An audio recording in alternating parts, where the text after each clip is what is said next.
Bien, vamos a conversar en este primer segmento un poco sobre actos procesales y nos vamos a enfocar en la teoría general del acto procesal. Yo les comentaba hoy a la tarde que, como es mucho, nosotros vamos a hacer así, vamos a hablar de la teoría general del acto procesal. Si nos da el tiempo, vamos a conversar un poco de nulidades procesales, los aspectos que por ahí pueden dar lugar a confusión. Y para el encuentro que viene vamos a dejar los actos procesales en particular. Y con eso me refiero a los actos procesales del órgano, ¿no? Resoluciones judiciales. Y me refiero también a actos procesales de comunicación, ¿no? Lo que va a incluir vistas, traslados, notificaciones, exhortos, oficios, etcétera. O sea, esos actos procesales en particular los vamos a ver en el encuentro que viene.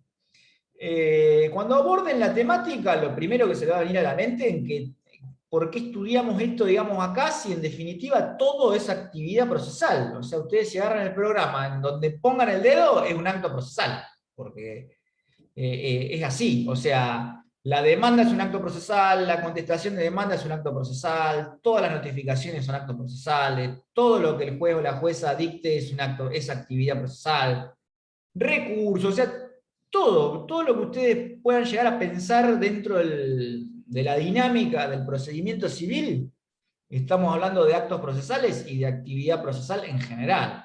Entonces, cuando, digamos, aborden la temática, sepan que en realidad todos son actos procesales.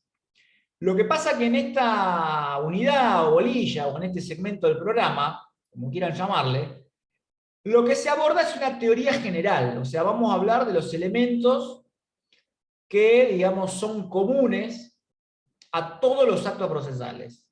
Y luego es habitual que en todos los programas de la asignatura, dentro de la teoría general del acto procesal, se aborden cierto tipo de actos procesales que por una cuestión metodológica, digámoslo así, está bueno ver ahora. Entonces, si usted, insisto, si ustedes se preguntan, pero ¿cómo? ¿La demanda no es un acto procesal? ¿Por qué no estudiamos, no sé, actos procesales de articulación de pretensiones? Bueno, sí, lo que pasa es que metodológicamente, y a los efectos de separar el programa en unidades temáticas que se vayan relacionando entre sí y se vayan desenvolviendo de manera sistemática, algunos de los actos procesales más trascendentes está bueno verlos ahora, y concretamente son los actos procesales de notificación, de comunicación, como pueden ser oficios y mandamientos, y los actos procesales que son emanados del órgano.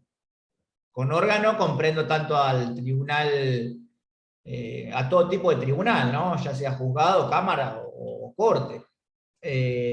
Entonces es por eso que acá se hace hincapié solo en ese tipo de actos procesales. Y en general todos los libros manejan más o menos la misma sistemática. Van a ver que Palacio va a hablar de actos procesales, creo que dice transmisión, y ahí va a hablar de notificaciones, oficios, exhortos, traslados, vistas. Y no me acuerdo si en ese capítulo más adelante también habla de resoluciones y sentencias. Así que siguen todo más o menos una lógica similar. Pero bueno, no quiere decir que todo lo demás no sea también actividad procesal. Nada más vamos a hacer una teoría general y en la clase que viene vamos a referirnos a algún tipo de acto procesal en particular, como pueden ser las notificaciones o las resoluciones del órgano. Los escritos, por ejemplo, tradicionalmente se ven ahora en la teoría general del acto procesal. ¿Por qué? Porque después toda actividad se va a canalizar a través de algún tipo de escrito, y si se hace en una audiencia va a constar en un acta. Por eso que, como veíamos en los primeros encuentros que hablábamos de principios procesales, en nuestro sistema predomina el sistema escriturario, la modalidad escrituraria en las presentaciones. Si bien hay actividad procesal oral, se habla de oralidad actuada, porque o bien consta en un acta, o si es del tipo video grabada, consta en un video que de última es la manera más sofisticada, digamos, de escritura, es esa. No deja de ser algo que está escrito en ceros y unos en un disco, en un soporte magnético o electrónico. Así que por un camino u otro tenemos lo que le llaman principio escriturario con oralidad actuada. Pero bueno, vamos a lo nuestro. Hoy yo les decía, vamos primero a hacer una teoría general del acto procesal. Entonces, acto procesal, el acto, digamos, de corte procesal está enmarcado dentro de otro género que ustedes ya conocen, que son los actos jurídicos, ¿no? Entonces, son hechos voluntarios que tienen por efecto directo e inmediato la constitución, el desenvolvimiento o la extinción del proceso. Se los digo de vuelta, por si quieren ir anotándolo ahora. Son hechos voluntarios que tienen por efecto directo e inmediato la constitución, el desenvolvimiento o bien la extinción del proceso.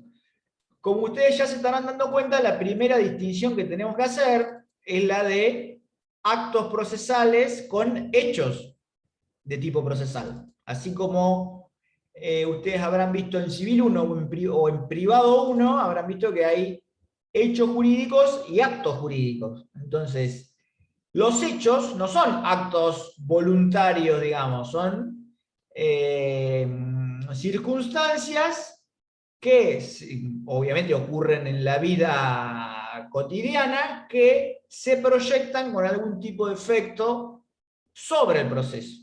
Entonces, la distinción pasa por ahí. Los actos son manifestaciones voluntarias de quienes los llevan a cabo o realizan. En cambio, en los hechos procesales, más allá de que haya una relación de género-especie, ¿no? Porque todos los actos procesales también son hechos, pero digamos, circunscribiéndonos y hablando un poco más técnicamente,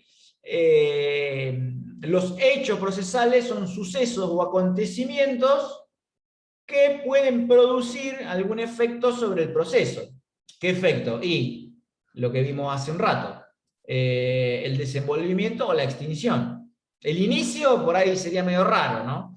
Pero digamos, pensemos en el fallecimiento, en la incapacidad de alguna de las partes, todo tiene consecuencias procesales. El mero transcurso del tiempo también, cuando veamos caducidad de la instancia, o caducidad de alguna facultad en general, estamos hablando del mero transcurso del tiempo. O si se pierde o se llega a destruir algún documento, o el expediente mismo. Vamos a ver que los que son de papel se pueden perder o destruir, y después hay que reconstruirlos. Todo eso son hechos, en el sentido de sucesos o acontecimientos que producen sobre el proceso algún tipo de efecto.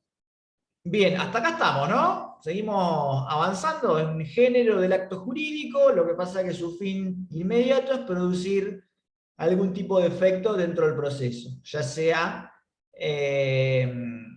iniciarlo, su desarrollo y desenvolvimiento, o actos encaminados a su extinción. Sigamos adelante. Ahora bien, los actos procesales tienen tres elementos. Los sujetos o elemento subjetivo, un objeto, y después los autores dicen que hay actividad. Esto, digamos, es lo más clásico. En general, a mí me parece, esto es una opinión personal, que en realidad la actividad no es un elemento del acto procesal, o sea, son como dos planos distintos. Acto y actividad no es lo mismo. En Palacio lo van a encontrar como que un elemento más. Yo nada más una reflexión de tipo personal. Yo, si lo tuviera que reformular, diría que tiene un elemento subjetivo, que son los sujetos procesales, un objeto, ciertamente, y que todo responde a una causa, ¿no? Entonces, yo diría que tienen sujetos, objeto y causa, como todas las clasificaciones de elementos que uno suele ver a lo largo de la carrera. siempre se suele distinguir entre un sujetos, objeto y causa, en el sentido de causa-fin o de causa-fuente. Eso después da para debatirlo, pero digamos, no hay ninguna actividad o acto procesal que se produzca porque sí, por decirlo de algún modo. Siempre persigue algún tipo de finalidad. Pero volvamos a lo nuestro.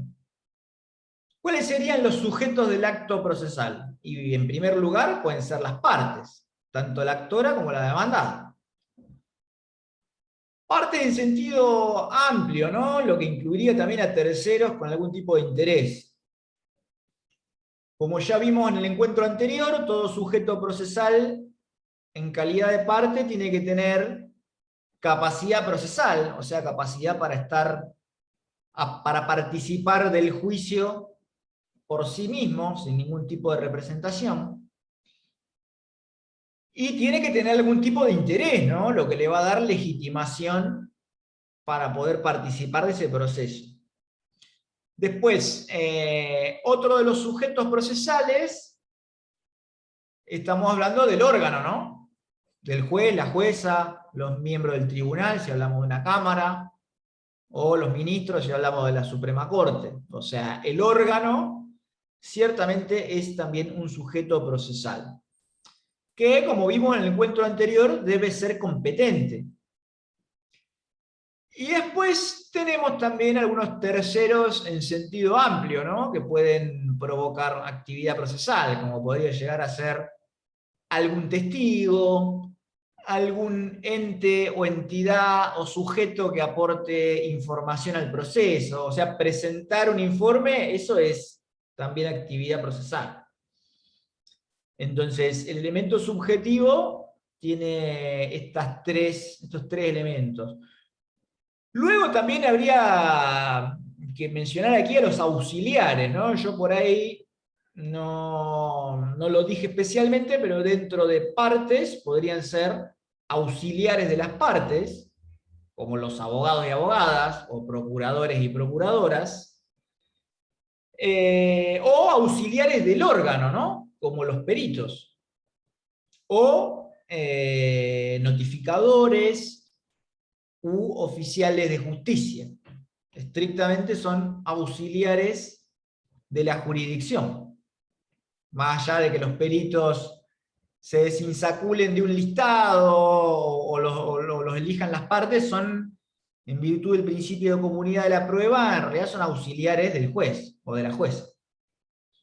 Y en el caso de los oficiales notificadores o los oficiales de justicia, son miembros permanentes del Poder Judicial que dependen de la Suprema Corte, como vimos en el encuentro anterior. Bien, respecto del objeto, es la materia sobre la cual recae el acto procesal, y, digamos, como todo objeto de un acto jurídico, tiene que ser idóneo y jurídicamente posible, ¿no? Idóneo en términos de medio a fin. Esto lo vamos a ir viendo. Yo sé que todo esto va a sonar muy abstracto, ¿no? Porque es una teoría, como toda teoría general, porta un grado de abstracción que a veces es difícil de decir, pero vamos a ir dando ejemplos. Por ejemplo, a ver, un medio probatorio debe ser idóneo para acreditar el hecho que yo debo convencer, digamos, de su existencia al juez o a la jueza. Y dentro de lo jurídicamente posible, estamos hablando de que sea lícito también, ¿no? Si yo, no sé, ofrezco como medio probatorio una pinchadura ilegal de teléfono, y no, eso no es posible, porque es un medio ilícito. Va de suyo que debe ser posible también en el mundo material, ¿no? Pero eso está comprendido dentro de que sea posible jurídicamente. O sea, medios ilícitos no. Y obviamente la idoneidad también guarda relación con que no sea contrario a la moral y a las buenas costumbres. Todos también conceptos indeterminados que ya han visto en otras materias. Pero digamos, va por ahí. O sea, la noción de idoneidad y de juridicidad, de que sea posible jurídicamente. Después tenemos, bueno, de la causa ya hablamos, vendría a ser, si hablamos de causa fin, sería la finalidad o el objetivo que porta realizar un acto procesal, ¿no? Eso, los ejemplos son bastante variados. Si yo estoy promoviendo una demanda, digamos, mi finalidad va a ser hacer realidad una pretensión que me está siendo negada. Si yo quiero articular un recurso, voy a estar motivado por un agravio, porque se me reconstituya a un statu quo ante algo que la sentencia me está negando o que no me lo dio en los mismos términos en los cuales fueron peticionados. Bien, cuando hablamos de actividad procesal, ya salimos del acto, de los elementos del acto, por lo menos a mi criterio, nos metemos en la actividad, porque van a ver que, por ejemplo, Palacio la toma como un elemento de los actos procesales, pero digamos, separando actos de actividad, podemos decir que toda actividad se da en determinado lugar, tiene un tiempo dentro del cual se puede hacer y que sea eficaz, ¿no? Y todos los actos procesales guardan una forma determinada por la ley. Pero vamos a ir repasando uno por uno cada uno de estos elementos de la actividad procesal en general. Cuando hablamos del lugar de los actos procesales, fíjense que esta es una noción que hoy por hoy aparece como relativizada, ¿no? Porque nosotros, como vamos a ver dentro de un rato, ya estamos inmersos en el expediente electrónico. Entonces, ¿cuál es el lugar donde los actos procesales se perfeccionan? Sería, digamos, no sé si difícil de determinar, pero ya como que no tiene mucho sentido, ¿no? Porque uno sabe que el acto procesal uno lo elabora electrónicamente, lo presenta del mismo modo y después también es recepcionado de manera electrónica por el órgano judicial. Entonces, si nosotros habláramos de lugares o de espacios físicos y electrónicos, o sea, más allá o sea, si hiciéramos una interpretación amplia del espacio, que comprendiera lo físico o lo electrónico, podríamos seguir diciendo, como decíamos antes, que en general los actos procesales se llevan a cabo en el tribunal. ¿Por qué? Porque el tribunal tampoco seguiría siendo una noción física, porque más allá de que tiene un asiento en una dirección, en un domicilio preciso, si el juez entra, digamos, a la Augusta desde su casa, ¿qué? ¿No está entrando al tribunal? Bueno, sí, pero está entrando a una versión electrónica o virtual del juzgado y podría, digamos, producir actos procesales del órgano desde su casa, por ejemplo. Entonces ya la noción quizás del lugar físico se desdibuja un poco. No obstante, si tuviéramos una interpretación amplia del lugar, concibiéndolo también como un espacio virtual, podríamos seguir diciendo que en definitiva se llevan adelante por regla en el tribunal. ¿Por qué? Porque uno presenta electrónicamente, pero después del otro lado hay un acto de recepción. Ustedes después cuando manejen el programa lo van a ver, cómo van cambiando de estado las presentaciones. Uno envía la presentación, dice pendiente, y después cuando el tribunal la abre, y como dicen en la jerga, la descargan, porque en realidad no se descargan, quiere decir tomar, digamos, recibo de la presentación, cambia de estado a recibida. Y ahí sería el momento en el que se termina de configurar la presentación del escrito. Es un poco más complejo, ahora lo vamos a ver cuando veamos escrito, ¿no? Pero está técnicamente presentado cuando uno le da clic a enviar, pero la recepción por parte del órgano termina de darle lo que antes se llamaba el cargo. Vamos a ver que algunas instituciones también se pierden virtualidad con lo electrónico, una de ellas sería el cargo. Si uno manda el escrito en un horario inhábil, se lo tiene por presentado en el primer momento del día que le sigue o del momento hábil que le siga. Si yo mando un escrito ahora, por ejemplo, el juzgado me lo va a recibir y me lo va a tener por presentado a las 8:00 de mañana. Así que la noción del lugar como que hay que armonizarla con el expediente electrónico. Ahora bien, eso por regla. Después hay actividad procesal en lugares diferentes del órgano judicial. Imaginen las notificaciones. se practican en el domicilio del requerido, por más que después el notificador elabore un informe y lo remita al juzgado. Ese es otro acto procesal, el del informe. La notificación en sí tiene lugar en el domicilio donde se practica. Pensemos también en declaraciones testimoniales que se toman fuera del recinto del juzgado. Cuando hay un testigo que está en extraña jurisdicción, no lo hacen venir. Le piden colaboración al juez de la extraña jurisdicción para que tome la audiencia. Ni hablar si la audiencia se toma de manera virtual, ¿no? Ahí ¿dónde está hecho el acto procesal? Y volvemos a lo que hablamos hoy, y podemos decir que o no se sabe, o podemos interpretar que ese espacio virtual donde se lleva a cabo la audiencia es el órgano judicial, pero en un formato de tipo electrónico. Por eso está bueno tener, digamos, concepciones amplias, ¿no? Lo mismo cuando hablamos de escritos. Escrito no solo es el de papel, contempla también el escrito electrónico, pero no me quiero adelantar porque eso lo vamos a ver ahora dentro de un rato. ¿Qué más? Bueno, después sigue habiendo actividad procesal fuera del órgano, ¿no? Cuando se llevan adelante diligencias de tipo pericial, no se llevan a cabo en el órgano. O sea, el perito revisa a sus pacientes, si es que hablamos de una pericia médica, en su consultorio. Si tiene que ir a ver un vehículo chocado, se desplaza hacia donde están los restos del vehículo. Si va a practicar la diligencia pericial sobre libros contables, se desplaza hacia donde están los libros. Y así.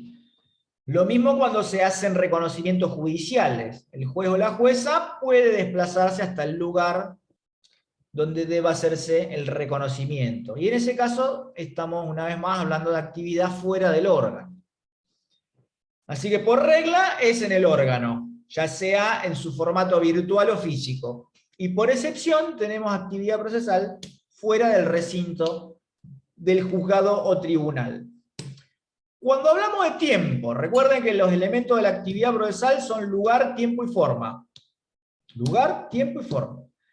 Cuando hablamos del tiempo, acá hay que hacer dos consideraciones. Una se vincula directamente al principio de preclusión. ¿Se acuerdan? Lo vimos en el segundo encuentro que tuvimos. Todo acto procesal tiene un momento oportuno para realizarse. Y obviamente para que sea eficaz, ¿no?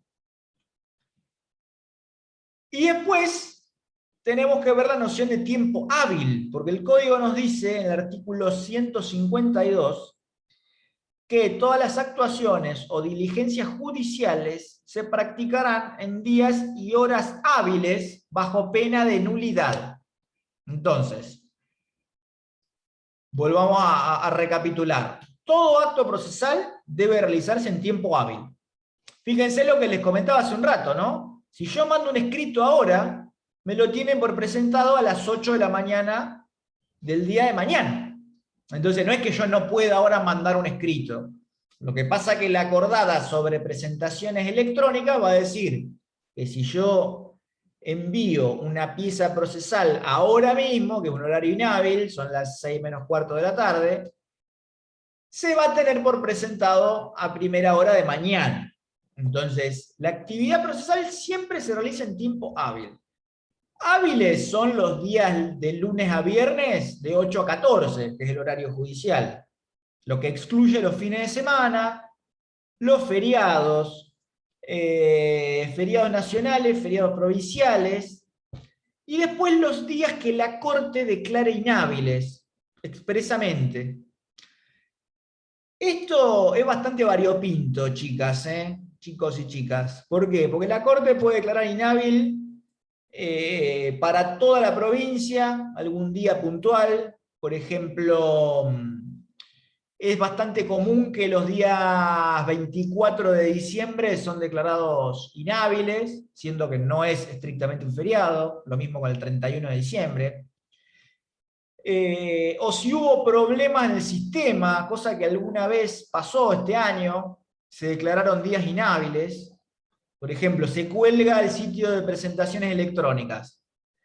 Ese día luego es declarado inhábil por la Corte, porque no se pudo trabajar. Pero puede pasar también que haya días declarados inhábiles en algunos supuestos puntuales, ¿no? Me refiero a geográficamente o por órgano. Por ejemplo, ¿qué día es el día de Bolívar?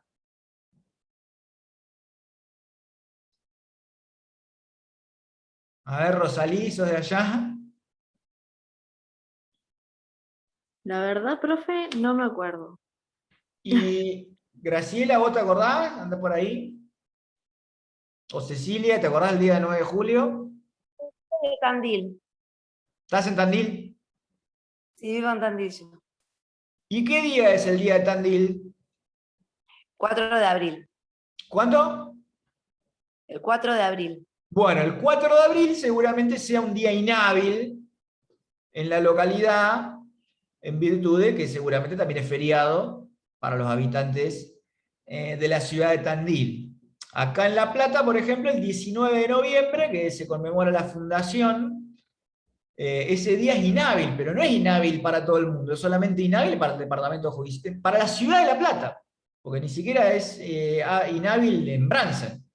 Es Departamento Judicial La Plata. En Bransen, en Monte, en Saladillo, en Ensenada, en Berizo, o sea, en las localidades del Departamento Judicial es hábil, pero en La Plata es inhábil. Y esa sale por resolución de corte. Lo mismo podría pasar en supuestos específicos si no se pudo trabajar algún día especial en alguno de los órganos. Por ejemplo, se muda el juzgado 1 civil de Tandil de una casa que estaba alquilando a otro inmueble. Bueno, seguramente durante 2 o 3 días que dure la mudanza, esos días van a ser declarados inhábiles. En definitiva, todo este tema de las declaraciones de día inhábil se pueden consultar en la página de la Corte. Tiene una pestaña donde dice días inhábiles declarados por la Corte y ahí van a ver todo el catálogo. Fundamental, chicas, para consultar cuando uno tiene que contar un traslado o algo, es imprescindible. Yo les diría lo siguiente, uno lo hace con calendario y con la página de la Corte abierta. Porque uno nunca sabe cuando en ese momento, en ese juzgado puntual, declararon algún día inhábil. Puede haber pasado y uno no lo sabe. Así que siempre está bueno consultar esa página cuando uno debe contestar un traslado. Ahora bien, los días inhábiles. Ah, bueno, las ferias también, chicas. Ustedes saben que enero es feria. Y después, enero es feria, digamos, fija. Y después, en vacaciones de invierno, todos los años la Corte saca una resolución específica declarando feria durante tradicionalmente las últimas 2 semanas de julio. Digo tradicionalmente porque alguna que otra vez fue la última de julio y la primera de agosto. En general lo hacen coincidir con las vacaciones de invierno de la escuela.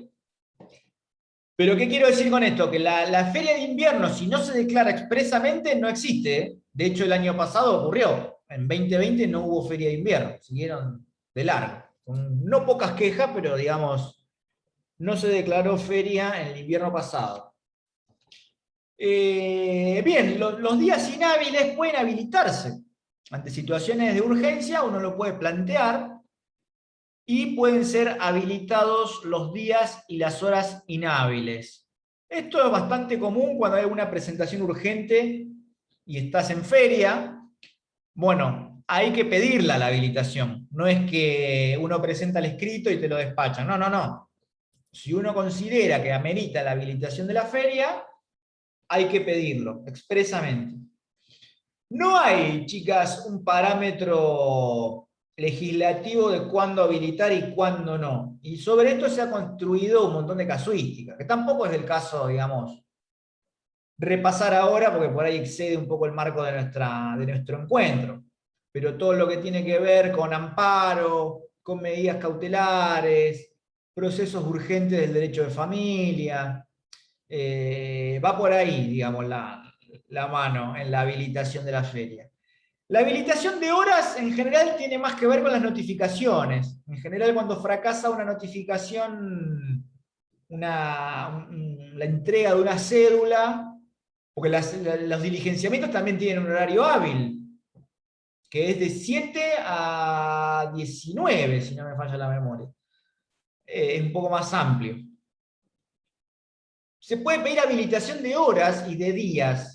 Se van juntas, ¿no? Cuando uno pide habilitación de días y horas. No es que es de días o de horas. No, se suelen solicitar y conferir las dos a la vez, digamos. Habilitación de días y horas. Entonces el juez, de este modo, habilita a que el notificador vaya un domingo, por ejemplo, a intentar dejar la cédula, o vaya un sábado a la tarde, y hasta podría caer en algún horario raro, precisamente porque tiene habilitadas las horas inhábiles y los días inhábiles. O sea que podría ir un viernes a las 10 de la noche, por ejemplo, a ver si está el requerido.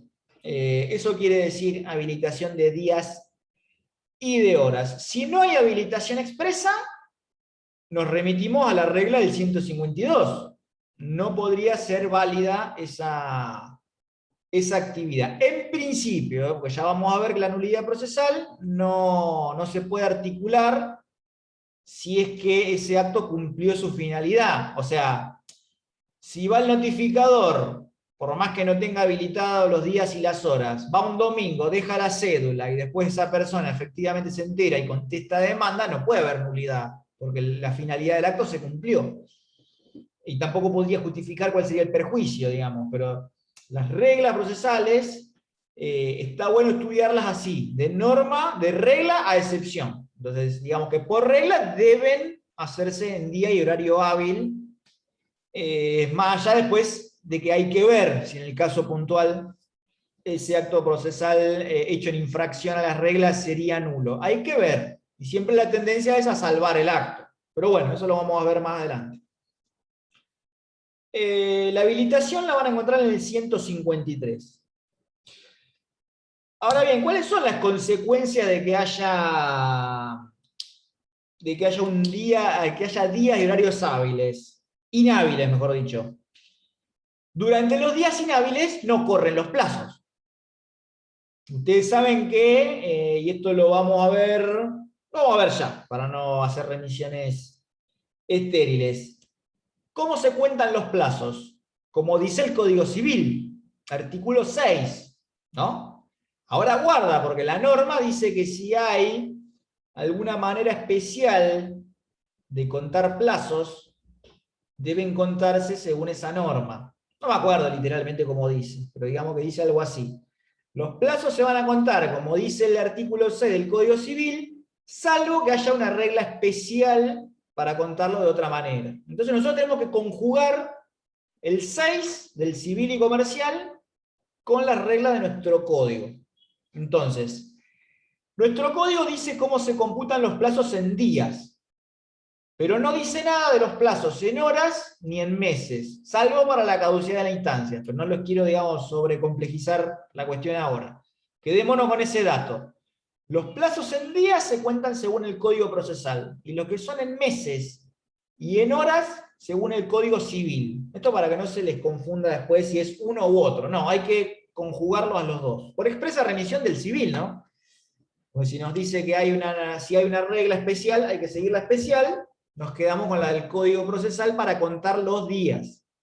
Entonces, como el código nos está diciendo que las diligencias deben practicarse en días y horas hábiles, una consecuencia directa de eso es que durante los días inhábiles no corren los plazos. Entonces, si a mí me notifican un traslado y me dan 5 días para contestar, sábado y domingo no corren. Yo tengo que contar días hábiles. Y la otra cara de la moneda es que durante los días inhábiles no se puede cumplir ningún acto procesal útil, pero esto ya lo vimos. ¿Dónde está esto del cómputo de plazos que comentábamos recién? Artículo 156 del Código Procesal. A grandes rasgos, ¿cómo se cuentan los días? Esto después Cuando viene el curso de prácticas, ahí hacemos ejercicios de contar plazos y eso. A mí, digamos, en este estadio me parece suficiente con que sepan cómo se cuentan, más que después hacer ejercicios puntuales que por ahí los dejamos para las prácticas. Obviamente que si surgen dudas de esto las podemos solventar. Pero ¿cómo se computan los plazos en días? El día de la notificación no se cuenta. O sea que si ustedes les llega una notificación hoy, no forma parte del cómputo. Se empieza a contar a partir del día siguiente. Ejemplo, me llegó una cédula el día de hoy. Vamos a suponer que me llegó ahora. Antes de clase me tocó el timbre del oficial notificador, me dejó una cédula. Traslado por 5 días. Imaginemos que es de un incidente. Bueno, los 5 días empiezan a contar a partir de mañana, no de hoy. Porque es por días completos. Entonces, el día de hoy no se cuenta, digamos, lo tengo, digamos, viene de arriba. Se empieza a contar a partir de mañana, que mañana es jueves. Entonces yo digo jueves, viernes, sábado y domingo no, lunes, martes, miércoles. Pero el 124 infine me da las 4 primeras horas del día que sigue. Dice que los escritos se podrán presentar válidamente dentro de las primeras 4 horas del día que sigue al vencimiento del plazo. Entonces ustedes cada vez que cuenten plazos en días, tengan en cuenta también esta regla. 124 infine del Código Procesal. Le llaman horas de gracia. En realidad no son tan de gracia porque ¿cuál es el antecedente de las horas de gracia? Como los juzgados están cerrados a partir de las 2, y vos, en teoría, digamos, si tenés 5 días para contar un traslado, podrías presentarlo a las 7 de la tarde. ¿Por qué no? Bueno, no. Como está cerrado, no se puede. Entonces, para compensar esa falta de horario hábil, te dejan, entre comillas, presentarlo dentro de las 4 primeras horas del próximo día. O sea que es de gracia, pero no es tan de gracia. Y pretende compensar las horas que te afanan, prácticamente, por decirlo de algún modo, del día anterior. Este instituto de las horas de gracia creo yo que va a tender a desaparecer por la vigencia del proceso electrónico, porque ahora sí yo puedo mandar un escrito en horario inhábil. Antes era materialmente imposible, básicamente porque el juzgado cierra la persiana y no abre hasta mañana. O sea, podés ir a tocar timbre, te volvés loco, nunca va a salir nadie. Ahora, el proceso electrónico me da la chance de presentar escritos en cualquier momento. Así que probablemente alguna reforma esto lo saquen. Incluso hubo algún fallo que se pronunció como que no existía más, pero claro, después eso llegó, transitó de las instancias recursivas y la Corte dijo que era ley vigente y que todavía estaba. Y mientras no lo saquen, se puede utilizar. Así que los plazos en días según Código Procesal. El día de la notificación no se cuenta, siempre empiezan a partir del día que sigue, y los días inhábiles no forman parte del cómputo. Eso, digamos, es la regla de oro. Los plazos en meses se cuentan según el Código Civil, o sea que va de fecha en fecha. Por ejemplo, hoy es 22 de septiembre, si yo quiero saber cuándo se cumple un mes, es el 22 de octubre. O sea, no se enrosquen, no se compliquen la vida, es de fecha a fecha. Vos decís, ¿cuánto tiempo tenés para X acto procesal? Un mes. Bueno, ¿hoy qué día es? 22 de septiembre, bueno, tenés tiempo hasta el 22 de octubre. Ustedes se estarán preguntando ahora, bueno, está bien, de 22 de octubre, pero 22 de octubre ¿hasta cuándo? ¿Cuándo vence? O sea, ¿hasta qué segundo yo puedo producir esa actividad procesal si es que tengo un mes? Una vez más, la respuesta está en el Código Civil, porque dice que los plazos vencen a la hora 24. Entonces, si yo dijera que tengo un mes, sería, ¿sí? Vamos a suponer que tengo un mes para mandar un escrito. El plazo vencería el 22 de octubre a las 24 horas. Ahí se operaría el vencimiento. A ver, podemos ponerlo más fino, ¿no? Los relojes rara vez digan la hora 24. Lo que va a decir es 23 horas, 59 minutos, 59 segundos. Digamos que ese sería el último momento para producir la actividad en un momento útil, porque ya después la hora cero forma parte del otro día. No sé si me siguen hasta acá, pero digamos, si nos ponemos fino, yo tengo que ver el código que dice que, código civil, los plazos vencen a la hora 24. La hora 24 no existe en ningún reloj, llega hasta la 23:59 con 59 segundos, y la hora cero ya forma parte del otro día, porque ese es el momento en que los relojes cambian de fecha.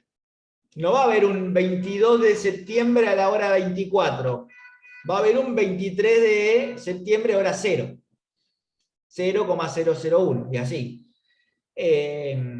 Lo mismo que las horas de gracia, mirá, me hicieron acordar. Hora de gracia. Vieron que el código dice dentro de las 4 primeras horas del día que sigue. Bueno, esa oración, dentro de las 4 primeras horas, me está queriendo decir que el último momento que yo tengo para presentar un escrito que vence con horas de gracia ese día, son las 11:59 con 59 segundos. Porque la hora 12:00 forma parte de la quinta hora y no de la cuarta. Yo sé que ustedes estarán pensando, qué fino este Abán, cómo se está fijando en un segundo más o un segundo menos. Chicas, está lleno de jurisprudencia de gente que se pasó por un minuto. Y te matan, ¿eh? O sea, no hay flexibilidad procesal acá. No. Porque, como dijimos cuando hablamos de preclusión, todos los actos procesales tienen un momento oportuno, vencido el cual son completamente ineficaces. Bueno, este es el ejemplo. 12:00:01 segundos forma parte de la quinta hora. Chao. Principio de preclusión, pero a morir. Sigamos adelante. Los plazos en horas se cuentan según Código Civil. Esto es porque, al igual que con los meses, no hay una norma que diga cómo se cuentan en la provincia los plazos, digamos, procesales en horas o en meses. O sea, vuelvo a lo mismo. Se cuentan según Código Civil porque no hay una regla especial. ¿Cómo se cuentan? Sigue un principio parecido al de los días. La hora en la que te llega la notificación no se cuenta. O sea, volvamos al ejemplo del notificador que me tocaba timbre. Supongamos que me toca ahora. Mientras estamos acá, son las 18:04. Me toca timbre ahora, que podría pasar, porque podría pasar. Me tocan timbre ahora y me traen una cédula de traslado de algún recurso en el marco de un amparo federal que tiene plazos en horas. Entonces, ¿cómo se cuenta? ¿Cómo cuento 48 horas? Bueno, Código Civil. Dice, la hora que es de la hora donde se practica la notificación no se cuenta. Entonces, la hora 18 no se cuenta, porque son las 18:04. Entonces yo empezaría a contar a partir de la hora que viene. 19, 20, 21, 22, 23 y así. Hasta que venza la hora 48. Lo cual ocurriría, hoy es miércoles, el jueves, el viernes, a las 19 horas, vencería la hora 48. Después viene toda la discusión de que qué pasa si el vencimiento opera durante un día inhábil. Bueno, eso ya es demasiado fino. Hay jurisprudencia, yo después si quieren se las comparto. Pero digamos que la regla es que las horas se cuentan según el Código Civil y se computan de corrido, y la hora donde se practica la diligencia no se cuenta. O sea, si me llega la cédula ahora, la hora 18 no se cuenta. Empezamos a contar a partir de la hora 19, que sería la primera hora, ¿no? O en realidad, para ser más fino todavía, yo empezaría el cálculo a las 19, tendría 1 hora a las 20, 2 horas a las 21, 3 horas a las 23, y así, hasta que opere la hora 48. Les anticipo, chicas, que no hay muchos plazos en horas, no hay. Estamos hablando de traslado en el amparo, que a veces se dan por horas, o en algún que otro proceso urgente que por su naturaleza el juez o la jueza disponga especialmente de traslados en horas, atento a la celeridad con la que hay que moverse. A ver, ablación de órganos. No podemos dar traslado por 5 días, pues es una locura. Entonces, los traslados dentro del proceso de ablación de órganos son en horas. Pueden ser 2 horas, 3 horas, o sea, no, 1 hora, no sé. Pero digamos, son procesos que su propia naturaleza indican la urgencia y la necesidad de dar traslados por horas, no por días. Bien, hasta ahí con el cómputo de los plazos que hay que conjugar, ¿no? Código procesal civil con código civil y comercial. Ahora les decía, la actividad procesal, que la desgranábamos en lugar, tiempo, y el tercer elemento era la forma. Bueno, ¿cómo es la forma de los actos procesales? Obviamente cuando hablamos de forma hablamos del modo en que ese acto se exterioriza, ¿no? Cuando sale de la subjetividad del sujeto procesal y se plasma, ya sea en un escrito o en una audiencia. Así que vamos a hablar de esos dos actos procesales, escritos y audiencias. Esa es, digamos, la forma genérica con la cual se expresa el acto procesal.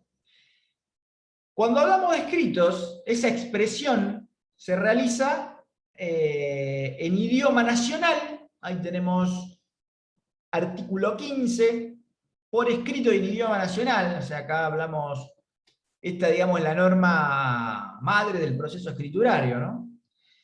Y después, todo lo que tiene que ver con el soporte, o sea, ya sea papel o electrónico, soporte y redacción, lo vamos a encontrar en el artículo 118 y en la acordada 3975, en lo que hace al contenido, y en lo que hace al soporte a la acordada 4013. Yo ahora la voy a repetir de vuelta, pues sé que es demasiada información toda junta, y acá, como todos los cambios se van suscitando de manera dinámica y muchas están en acordadas de la Corte, es medio un lío, uno tiene que sistematizar un montón de normas dispersas, y de las que están en el código, algunas como que cayeron en desuetudo por la virtualidad y por el expediente electrónico. Así que vamos a ir de a poquito, no se me desesperen. Volvamos a lo nuestro.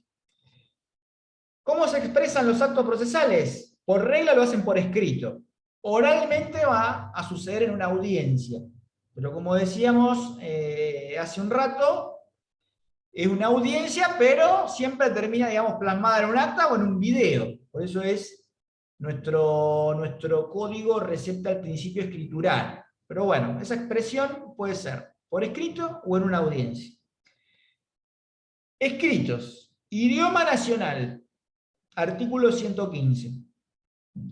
En lo que hace al soporte, o sea, si van a ser electrónicos o de papel, tenemos que ir a la acordada 4013 de este año. La 4013 está vigente, pero se va a empezar a aplicar en noviembre. La acordada 4013 de la Corte salió en abril, salió en marzo, me parece, para empezar a aplicarse a fines de abril, y se vino postergando. Primero se postergó para agosto y ahora se volvió a postergar para noviembre. Nosotros, chicas, la vamos a ver como si estuviera vigente. ¿Saben por qué? Porque en realidad sus normas ya se aplican. La 4013 tiene una serie de antecedentes que de manera dispersa redundan en que sus disposiciones se están aplicando ya hoy, aunque la 4013 todavía no sea de aplicación. A ver, para dejar de hablar en el aire, concretamente, las notificaciones automáticas ya están vigentes desde la acordada, si no me falla la memoria, las 3391, me parece, del año pasado. Notificaciones automáticas. Todo lo que tiene que ver con escritos y presentaciones e inicio de causas electrónicos ya están vigentes desde el año pasado. La famosa acordada 480 del 20. ¿Se acuerdan? Si por la época, digamos, de la pandemia ustedes estaban atentas a los servicios de noticias jurídicas, habrán leído varias veces la sanción de la acordada 480, que fue la que reglamentó a modo de emergencia en aquel momento, todo lo que tiene que ver con los escritos y presentaciones electrónicas, que se los anticipo desde ahora, generalizó las presentaciones electrónicas. Antes había formas mixtas, ¿no? Se acompañaba el escrito de papel y después se subía a la versión digital, o se mandaba a la versión digital y después se acompañaba el papel, pero era mixto al expediente. Así que nosotros, chicas, vamos a ver la 4013 como si estuviera vigente, porque además antes de que termine el curso va a estar vigente, porque es en noviembre. Así que nosotros vamos a hablar como que si ya estuviera vigente, sin perjuicio que se va a empezar a aplicar en noviembre. Pero, por diversas acordadas que ya se fueron dictando, digamos que, a grosso modo, todas sus disposiciones ya rigen. Lo que pasa es que la 4013, ¿qué hizo? La 480 es normativa de emergencia. Y después la acordada sobre notificaciones automáticas, de algún modo también. Entonces lo que hizo la 4013 fue plasmar todo eso en una acordada que a partir de noviembre va a empezar a regir con pretensión, digamos, de futuridad. Ya no va a ser más normativa de emergencia. Va a ser la regla. Así que vamos a dar la 4013 como si ya fuera aplicable. Porque de hecho ya lo es. Sigamos adelante. Entonces, el soporte, acordada 4013, que se los anticipo, chicas, ya. Todos los escritos y presentaciones se hacen de manera electrónica. No va más el papel. El papel fue. Las presentaciones son electrónicas. No existe más. No hay más presentaciones de papel.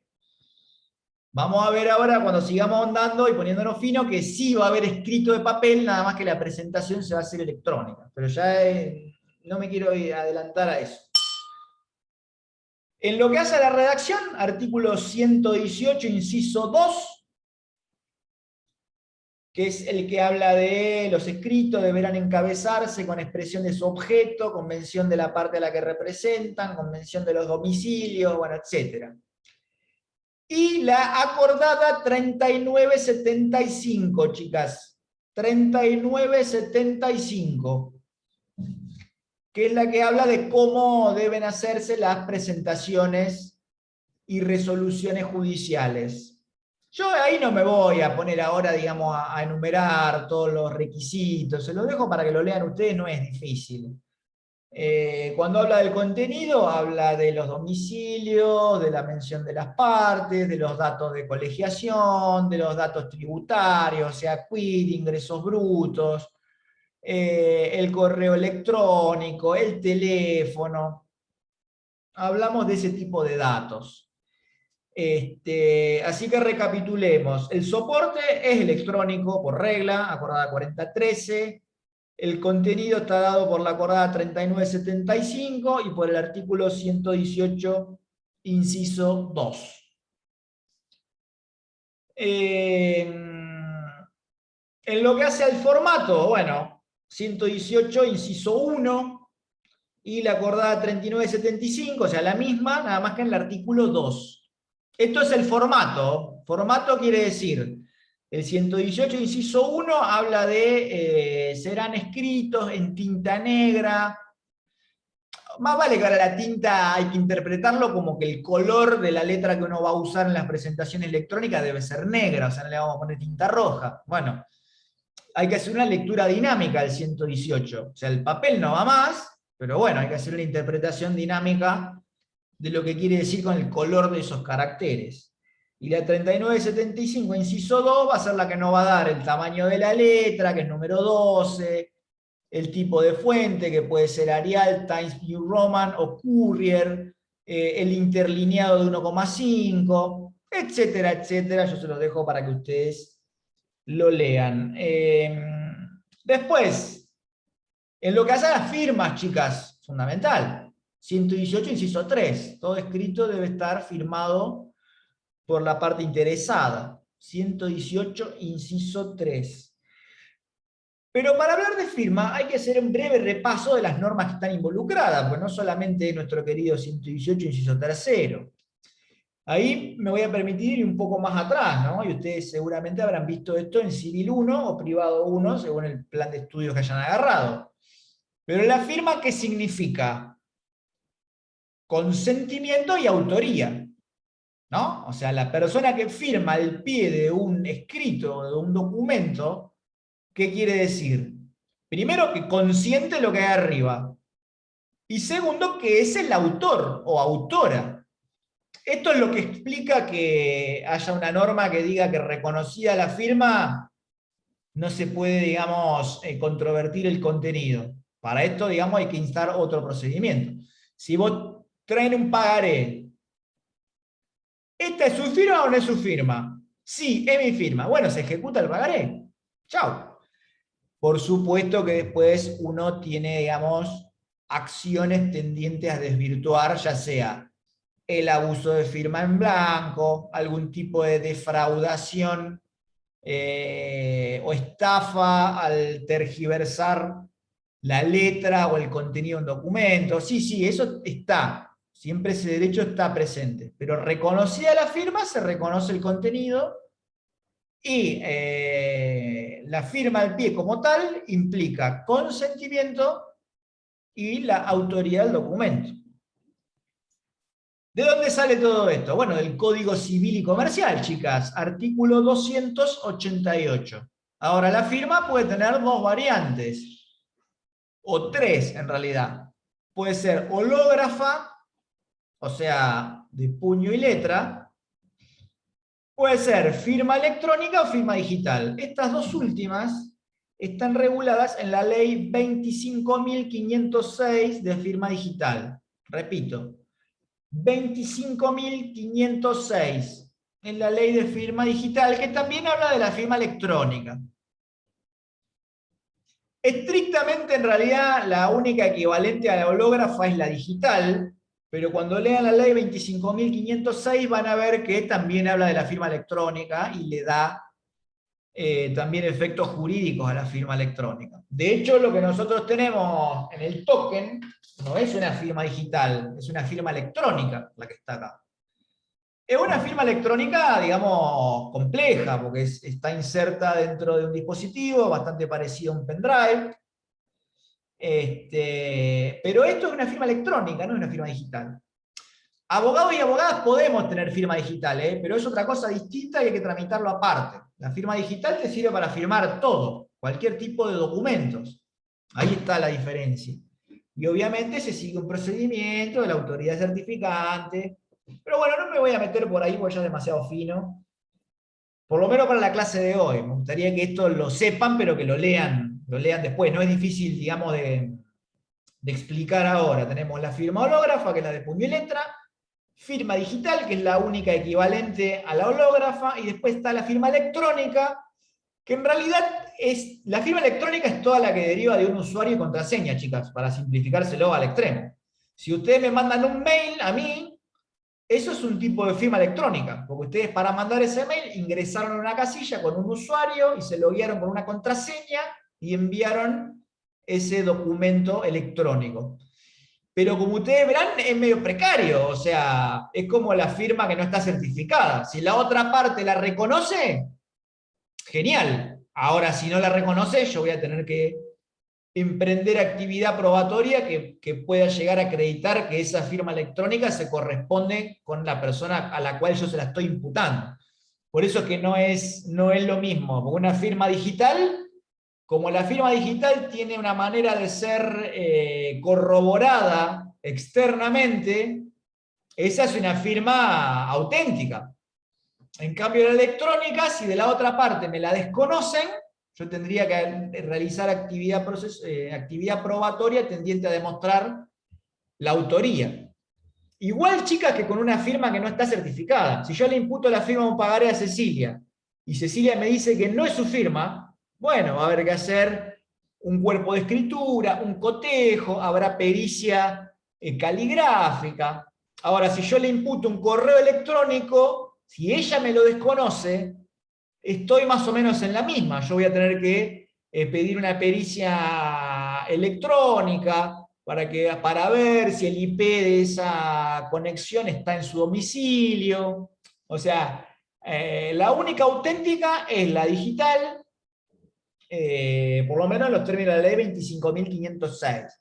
Y después de las firmas hológrafas, no es que no sean auténticas, pero digamos, la firma hológrafa que no está certificada, yo debo realizar actividad probatoria para poder sostener su autenticidad. Si viene certificada, no, certificada es por un escribano, o por algún fedatario, como el secretario del juzgado. Eso es firma certificada.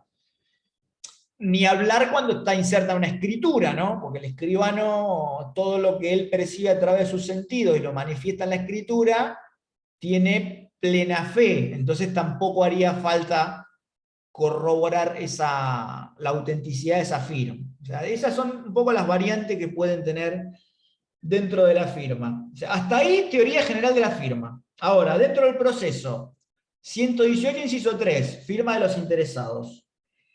La acordada 4013, la famosa 4013 a la cual nos referimos recién, también va a hablar de las firmas. ¿Qué va a decir?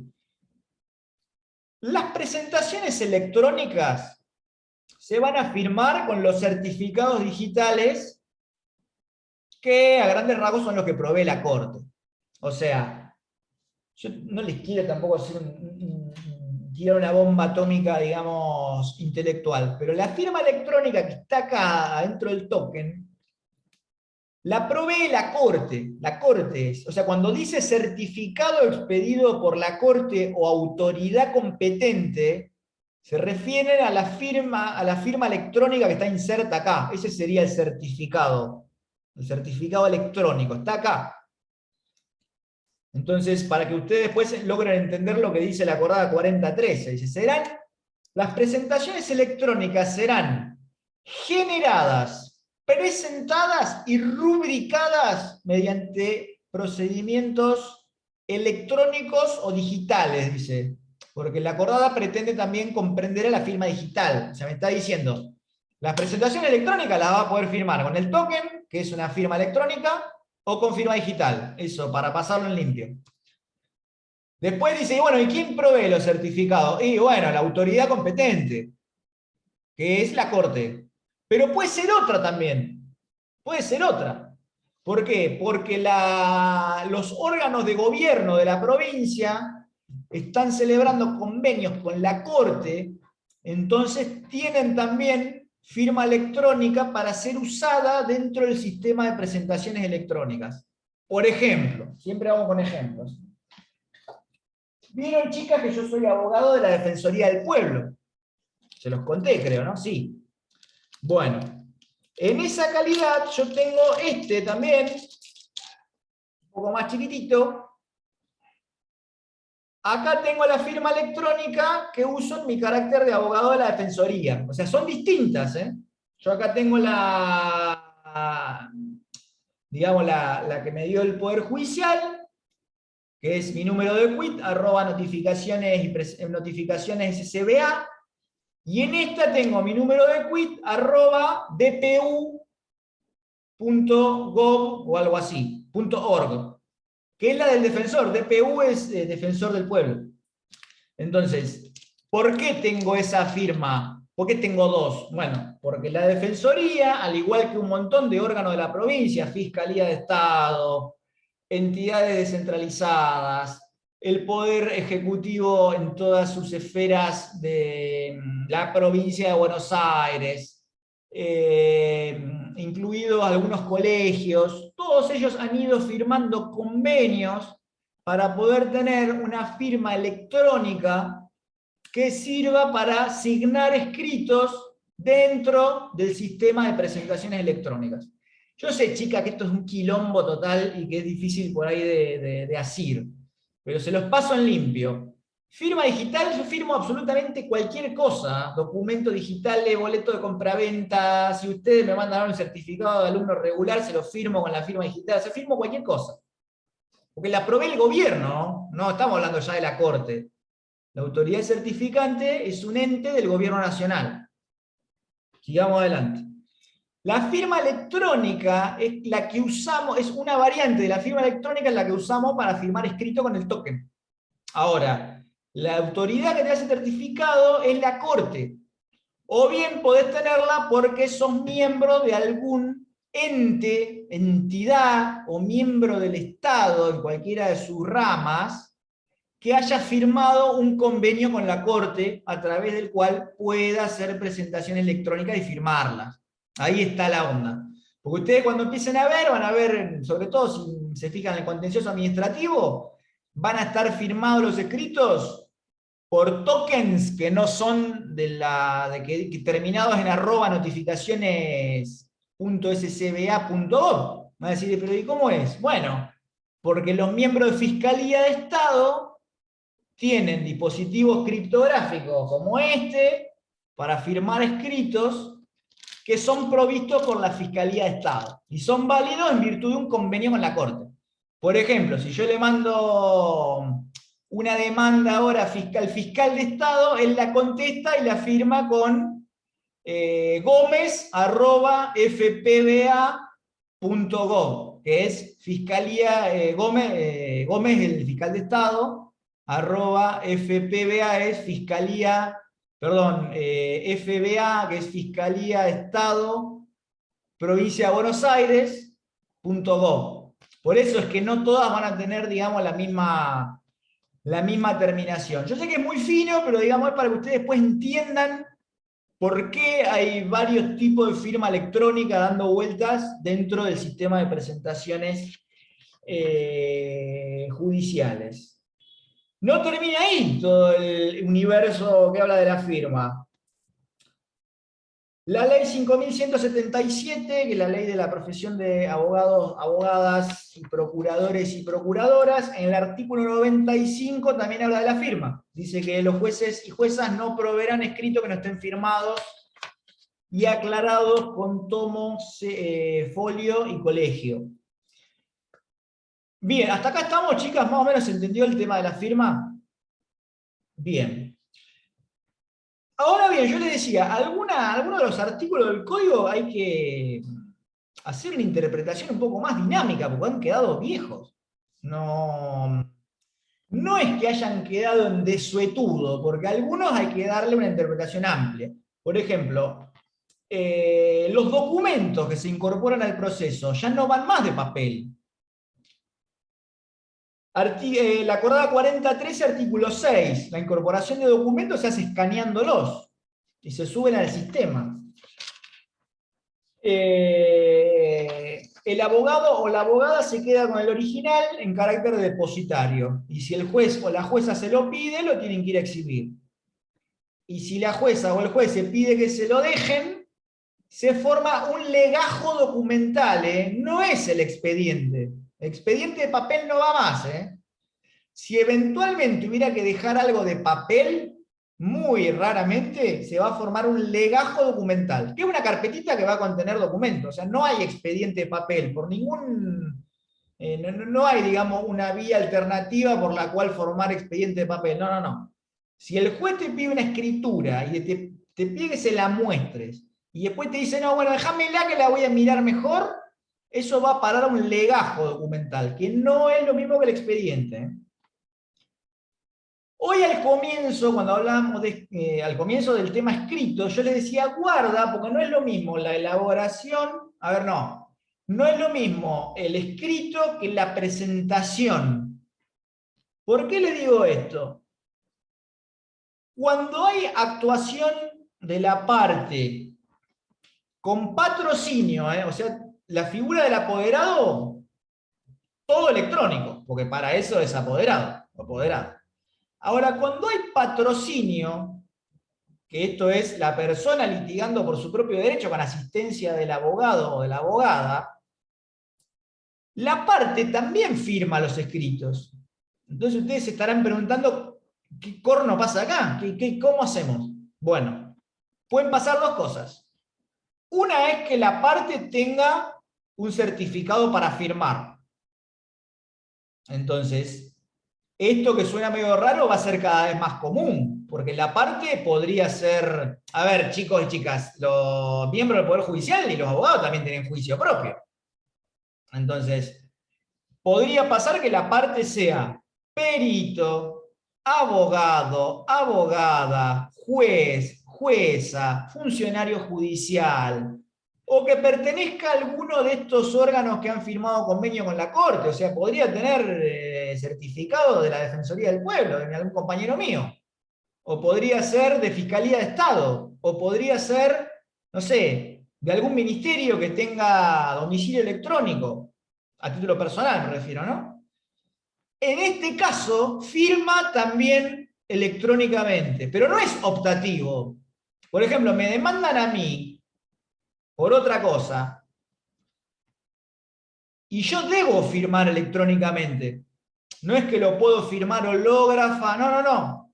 Si la parte tiene certificado, debe firmar electrónicamente, en conjunto con su abogado o abogada. Ahora ustedes dirán, ¿y qué pasa si la parte no lo tiene? Que hoy por hoy es lo más común. Bueno, si no lo tiene, el escrito tiene existencia de papel. O sea, se va a elaborar en el Word, lo van a imprimir, el cliente lo viene a firmar, lo firma hológrafamente, ustedes deberán estampar su firma hológrafa con el sello, como marca la ley 5177, artículo 95, sello aclaratorio de goma. Pero ese escrito se digitaliza y se envía en versión electrónica. Entonces, el escrito de papel en realidad no dejó de existir. Lo que pasa es que la acordada va a distinguir entre el escrito en sí mismo y la presentación. La presentación de todo es electrónica. Lo que pasa es que ese escrito va a seguir teniendo existencia. ¿Qué debo hacer? Es más, la acordada es todavía más fina, dice, lo firmará hológrafamente delante de su abogado o abogada. Lo cual es una obviedad, ¿no? Porque si uno va a presentar algo, lo tiene que ver firmar, como cualquier documento. O sea, a ver, chicas, ¿ustedes recibirían un boleto de compraventa que ya viene firmado? Y no, porque qué sé yo quién lo firmó. Yo pretendo que lo firme el autor. Bueno, con los escritos pasa lo mismo. La parte lo firma hológrafamente adelante de su abogado o abogada. Y después, el profesional o la profesional lo va a escanear y va a enviar una versión digital. O sea, concretamente, va a copiar y pegar el texto del escrito en una presentación electrónica y le va a adjuntar, como documento adjunto, el PDF del escaneo. Así de sencillo. Y eso es lo que se manda. Y el original, al igual que con los documentos, quedan en poder del abogado o de la abogada en su carácter de depositario. Sobre esto se hicieron muchas críticas porque muy rápidamente se les puede ocurrir que la despapelización de la justicia es a costa de la papelización del profesional o de la profesional, porque los documentos quedan en el estudio, los escritos quedarían en el estudio. Bueno, yo en lo personal, y esta es una opinión muy personal, porque no, la verdad no la escuché en ningún lado, pero yo creo o entiendo que la acordada, cuando dice que nos vamos a quedar con el escrito en carácter de depositario, me parece que no es una regla absoluta, porque tranquilamente las cosas se las puede quedar la parte. Primero porque la acordada no lo prohíbe. La acordada no dice, no se podrán quedar las partes con los documentos. Y la otra es por una cuestión de sentido común. Los documentos y los escritos son de la parte, no son del abogado o de la abogada. Entonces, haciendo una interpretación, digamos, armónica o progresiva, digamos, de la norma, yo no creo que sea obligatorio que nos quedemos con los escritos. Me parece que no es cierto que haya una papelización forzada de abogados y abogadas. Porque yo tranquilamente puedo poner en el escrito que manifiesto que los originales quedan en posesión de la actora. Y esto no está prohibido. Y además son sus cosas. Porque imagínense, está firmado por la parte. O sea, el autor... Pues esto no lo dijimos porque no llegamos a hablar de parte y de las modalidades en el patrocinio. Pero cuando el cliente litiga bajo la figura del patrocinio, o sea, por su propio derecho, con el patrocinio de un profesional, el autor del escrito es la parte. El profesional lo está patrocinando, o sea, es un acompañamiento técnico el que hace. Pero el escrito, o sea, el autor de ese escrito, jurídicamente hablando, es la parte. Por eso encabeza la parte. Dice, fulano de tal, en mi carácter de actora en estos autos, tal y tal cosa. O sea, el autor es la parte, no el abogado o la abogada. Entonces no me parece mal que eventualmente uno le pueda decir a la gente, bueno, no, mirá, ¿sabes qué? Estos documentos, conservalos vos, y eventualmente, si hay que presentarlos, yo te aviso y vos me los alcanzás y los llevamos al juzgado. Pero no me parece del todo cerrada la norma que trae la acordada. No estoy tan de acuerdo en eso de que hay una papelización forzada respecto de los abogados para despapelizar al Poder Judicial. No, entiendo que no, y de hecho yo lo hago, ¿no? Yo no me quedo con nada.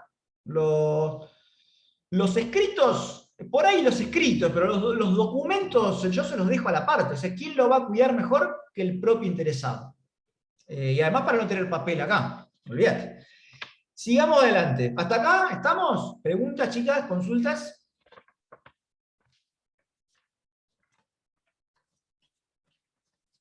Seguimos. No, Los profe, de copias. También es una norma que hay que hacer una interpretación dinámica, porque las copias ya no van más. Eso estaba pensado en el paradigma del papel. ¿Qué copia voy a llevar si no me la van a agarrar? Bueno, acordada 4013, artículo 7. Artículo 7. Se tendrá, o sea, la carga del artículo 120, ¿no? La de acompañar copias, se tendrá por cumplida con la agregación del documento en formato digital o bien su copia digitalizada. O sea, ya no hay más obligación de acompañar copias. Se la va a tener por cumplida agregando la versión digital del escrito del documento. No va más la adjunción de copias en los escritos. Porque además, fíjense que sería hasta impracticable o sobreabundante, digamos. ¿Para qué voy yo a acompañar copias si está el PDF del documento? No tiene sentido. Bien, ahora bien, si esas copias deben ser adjuntadas a una cédula, lo que hay que hacer es adjuntarlas, o mejor dicho, acompañarlas como archivo adjunto. Ya lo vamos a ver, yo en el próximo encuentro lo voy a mostrar con mi portal de presentaciones y notificaciones electrónicas. Pero para que se den una idea, es igual a un correo electrónico el sistema.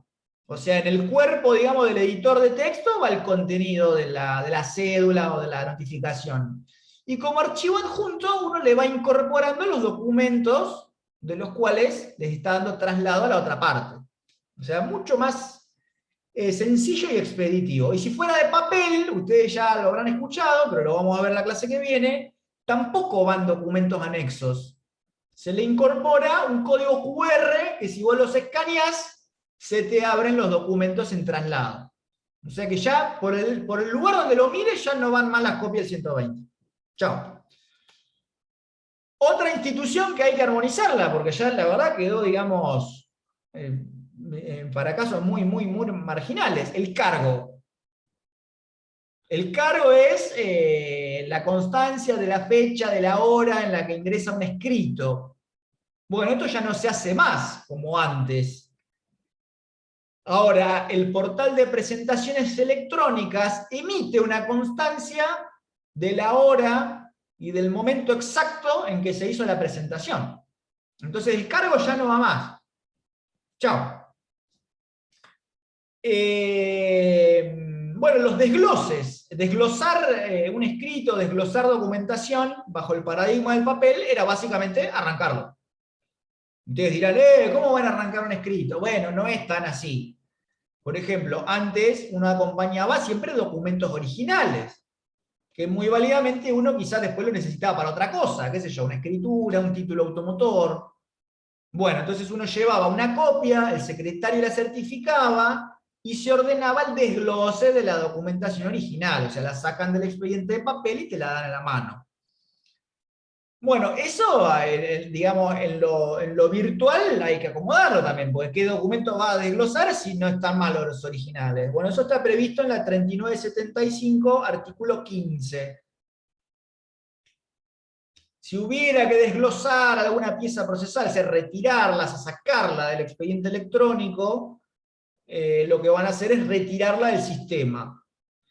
Esto pasaría si se presenta algún escrito, digamos, irrespetuoso o manifiestamente improcedente.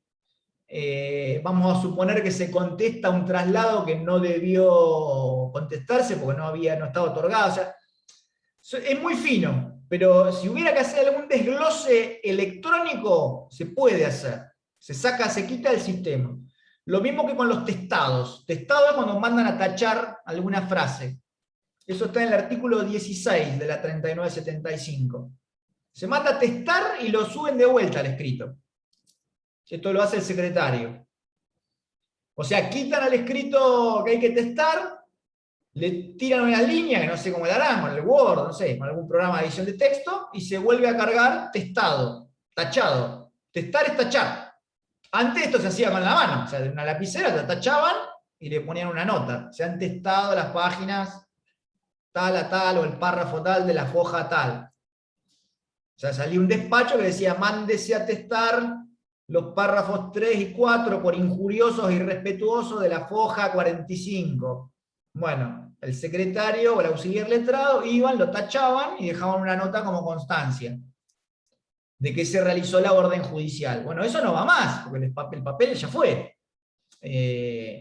Entonces se hace también electrónicamente. Bien, ustedes se estarán preguntando a esta altura, ¿qué? ¿No va a haber nunca más, jamás un escrito de papel? Bueno, guarda. Podría ser que sí. Imaginen casos muy, muy, muy urgentes, no sé, hay un vencimiento y se cortó la luz, hay un vencimiento y no hay internet, se me quemó la computadora justo en el momento en que iba a ser el escrito con vencimiento. Bueno, ante esos casos extremos estaría la posibilidad de presentarlo por escrito, pero va a quedar a consideración del tribunal la urgencia. Porque en realidad no hay excepciones, chicas, no hay. La única excepción que hay, que también en realidad es una excepción al expediente electrónico, es que haya un litigante con alguna discapacidad de tipo visual. Entonces, para esa parte, o profesional, porque también podría pasar si el abogado o la abogada tiene alguna discapacidad visual, para esa parte es optativo el régimen electrónico o de papel. O sea, no se lo pueden imponer al expediente electrónico, lo cual redundaría en que los escritos también podrían ser de papel. Y esa sería la única chance de que exista un expediente de papel a partir de abril de este año. En realidad de abril del año pasado, con la 3397 ya la regla era el expediente electrónico y el escrito electrónico. Después la acordada 4013 va a hablar del formato mixto, porque ¿qué pasa? Ustedes se imaginarán que hay mucho expediente que empezó de papel y sigue digital.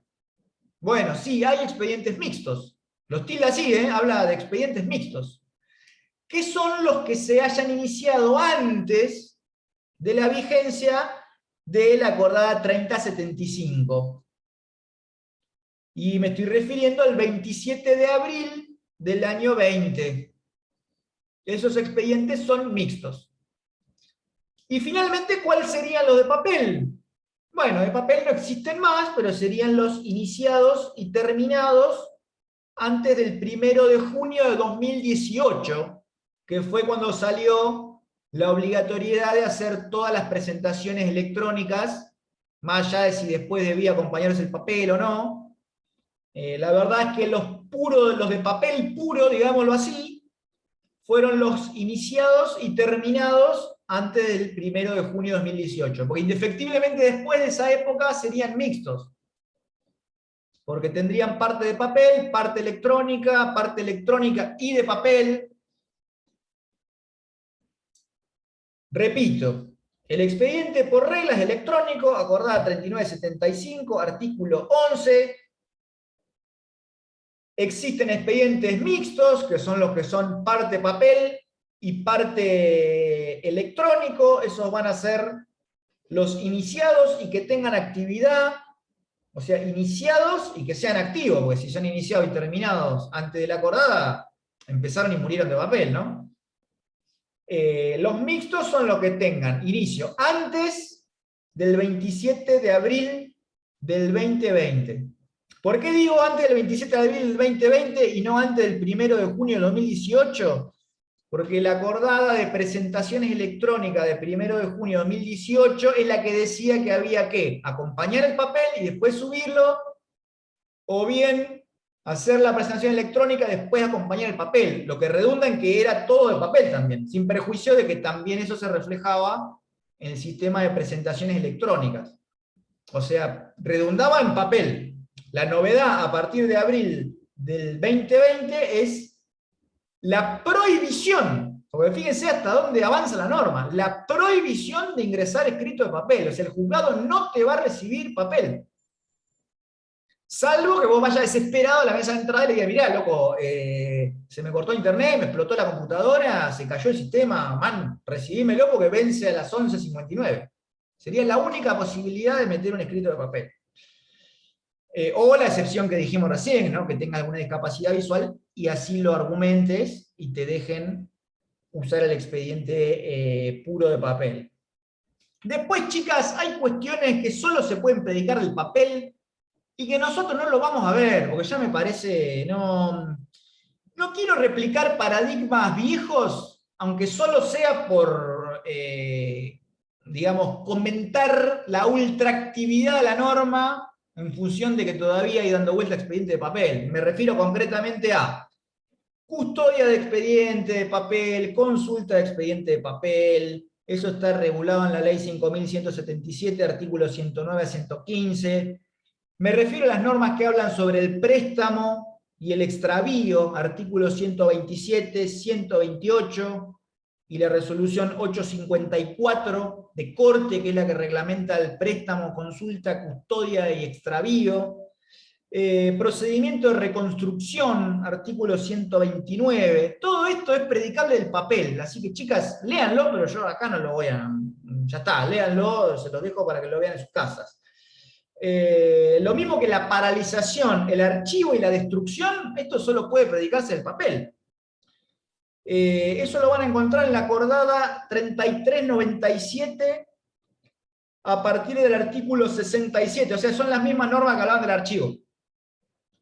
Y la destrucción la van a encontrar en la 3397, artículo 114 a 123. Si les interesa, lo leen, les pido por favor, péguenle una ojeada. Yo no lo voy a dar, ni lo voy a tomar, ni nada, pero seguramente se preguntarán qué existencia tiene ese papel que había dando vuelta. Bueno, están en esos artículos que les comentaba recién. Repasamos. El expediente mixto y el expediente de papel tienen algunas vicisitudes que solo son predicables de ese tipo de soporte. Custodia y consulta, ley 5.177, artículos 109 a 115, préstamo y extravío, 127, 128 el código, más la resolución 854 de la Corte, que reglamenta consulta, custodia, préstamo y extravío.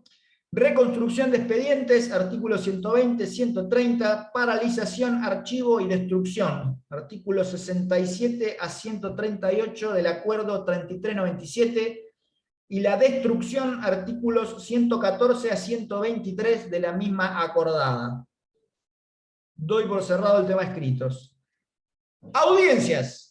Ya, miren, a nulidad me parece que no vamos a llegar, así que vamos a terminar lo que nos queda y vamos viendo. Audiencias. Algo de audiencias ya hablamos cuando hablamos de inmediación. Artículo 125 del Código. Son públicas, son de carácter público. Las conduce el juez o la jueza, pero ya vimos esto, hay que pedirlo. O sea, En la práctica eso va a redundar en que el magistrado o la magistrada no va a estar en las audiencias, salvo que lo pidan con anticipación, en ese caso sí van a estar. También comentamos, creo que fue en la segunda clase, que está el plan de oralidad en la justicia civil, al cual jueces y juezas adhieren voluntariamente, o sea que nosotros tenemos como dos formas de procedimiento probatorio en la provincia. Tenemos la del código, que viene siendo la clásica, y tenemos el proceso de procedimiento probatorio por audiencias, que es la del plan de oralidad, que surgió después del convenio entre el Ministerio de Justicia de la Nación y la Suprema Corte. O sea, hasta ahí me siguen, ¿no? Conviven dos procedimientos probatorios. El clásico del Código Procesal y aquel al que voluntariamente adhieren jueces y juezas dentro del convenio con el Ministerio de Justicia de la Nación, que pretende ir introduciendo el proceso por audiencias dentro, digamos, de la litigación civil. En ese marco, el proceso por audiencias, ahí sí se requiere de la presencia del juez o de la jueza bajo pena de nulidad, pero solo en ese caso. Si el juzgado adhirió al plan de oralidad, digamos que compró el paquete completo, que incluye presencia del juez o de la jueza bajo pena de nulidad y videograbación de audiencias. O sea que, para pasar en limpio, las audiencias debieran ser videograbadas y con presencia del juez o de la jueza bajo pena de nulidad si está dentro del plan de oralidad. Si no lo está, las audiencias son de las clásicas, sin presencia del juez, salvo que lo pidan, y con acta. Acta circunstanciada. Porque en la oralidad, con videograbación, también hay acta, pero es un acta, digamos, donde se reseña lo más importante. O sea, al minuto tal declara Jorgelina Colato, al minuto tal declara Cecilia Gardón, al minuto tal declara Graciela, y así. Esa es un acta de la oralidad. ¿Por qué? Porque está el video. Entonces no hace falta hacer el acta como era antes, donde se va escribiendo todo lo que pasa rápido, y los abogados lo van corrigiendo en el momento al escribiente. Bueno, están los dos sistemas conviviendo. Son más de la mitad los jueces y juezas que han adherido a la oralidad. Yo después, cuando hablemos de esto en procedimiento probatorio, les traigo el número actualizado, pero son 100 y largos, son unos cuantos, o capaz que son 200 a esta altura. Es bastante.